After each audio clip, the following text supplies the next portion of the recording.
বিশ্বে এলএনজি রপ্তানিকারক দেশগুলোর মধ্যে কাতার অন্যতম। যুক্তরাষ্ট্রকে হটিয়ে এশিয়া ও ইউরোপের বাজারে নিজেদের অবস্থান তৈরি করতে চাইছে দেশটি। মরুময় দেশ কাতারের শ্রম বাজার নিয়ে ইউরোপীয় ইউনিয়নের দীর্ঘদিনের অভিযোগ। দেশটির জোরপূর্বক বাধ্যতামূলক শ্রম এবং পরিবেশগত ক্ষয়ক্ষতি নিয়েও দোহার খুব একটা মাথা ব্যথা নেই। আর এই ইস্যুকে সামনে এনেই কাতারকে চাপে ফেলতে চাইছিল ইউরোপীয় ইউনিয়ন, কিন্তু ইউরোপীয় ইউনিয়নের বিরুদ্ধে কড়া পদক্ষেপের হুমকি দিল কাতার।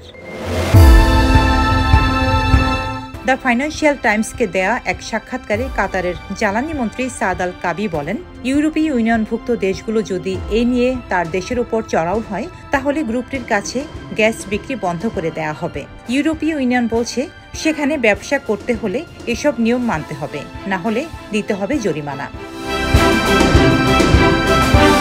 এরপরই ক্ষুব্ধ প্রতিক্রিয়া দেখিয়েছে কাতার। ইউক্রেন রাশিয়া যুদ্ধের কারণে এমনিতেই গ্যাস সংকটে ভুগছে ইউরোপ। সেই ঘাটতি মেটাতে নানা বিকল্প বেছে নিয়েছিল তারা। তবে কাতার যদি এখন সত্যি সত্যি গ্যাস বিক্রি বন্ধ করে দেয় তাহলে ইউরোপ আরও বিপদে পড়বে। ডেস্ক রিপোর্ট, সাম্প্রতিক দেশকাল।